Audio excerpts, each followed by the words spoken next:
Hey everybody, Georgia Hoosier 40 here. Tonight I'm gonna talk about something a little different. It's gonna still be about college basketball.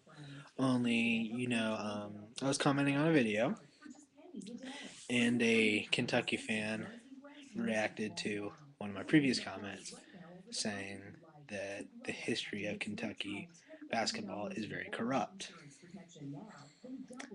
They didn't like that. Um, they then challenged me and said, "Oh, how is UK corrupt and how is IU not?"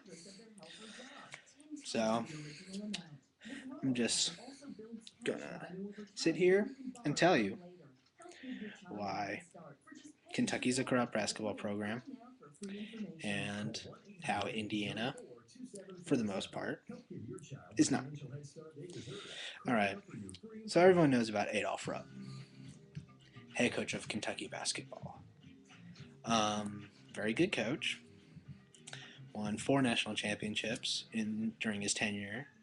Um, a lot of people know this. Apparently, some Kentucky fans refuse to acknowledge this as part of the history of Kentucky basketball. In 1952-53 season, it was canceled because of a pay-to-play scandal, along with there being a point-shaving scandal involving Kentucky basketball players, which resulted in some of them being banned from the NBA for life. So right there, even their legendary coach is a proven cheater. His players were paid to play back then. I mean, it's obvious that that's cheating. It happened during a season where they won a national championship. I think it was in '49. Um, if that was today, that championship would have been vacated without a doubt. Look at what happened to USC. Reggie Bush was paid to play. They lost a national championship. He lost the Heisman. In another era, that championship would not count. Then in the '70s, Rupp retired, and Kentucky hired a man named Joe B. Hall. He was a good coach, won a national championship there. However, they were put on probation for a pay-to-play scandal again. So, 50s to 70s, 2 separate occasions, they were cheaters. They were caught. Then Hall retired. So then Kentucky decided to hire Eddie Sutton. Anyone who follows college basketball knows that Eddie Sutton is a Hall of Fame coach. However, in 1989, he lost his job at Kentucky again because of pay to play and recruiting violations. They nearly got the death penalty because of it. However, they were placed a 2-year postseason ban. Then, they got Rick Pitino, who got them back into prominence and got them a national championship. Then Tubby Smith did the same thing. Then Gillespie was a disaster, and now they got Calipari. Everyone knows Calipari's a cheater. He has put 2 programs on probation, had Final Fours vacated.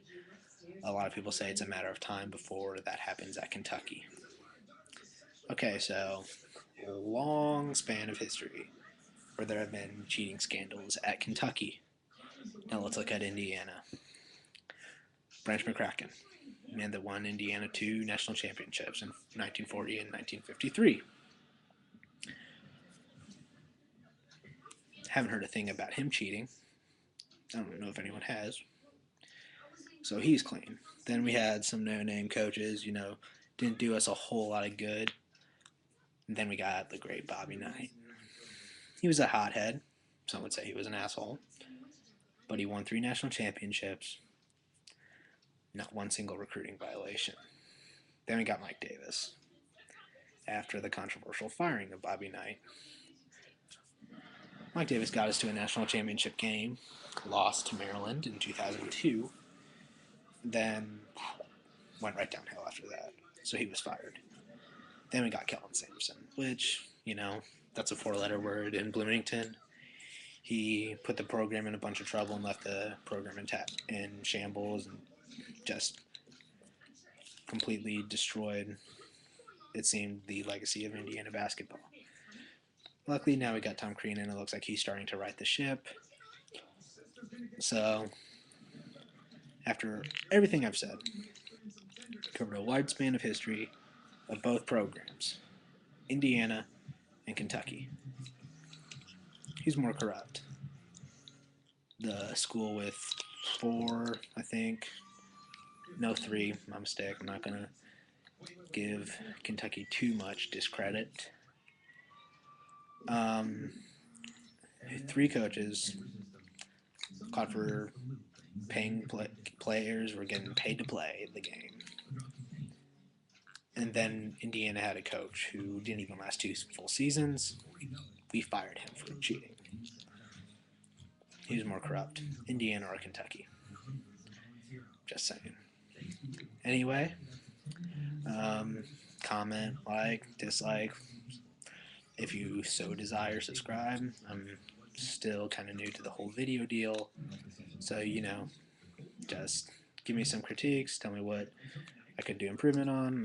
I'm always good for some criticisms. Anyway, everyone have a good night. And as always, Hoosier Nation.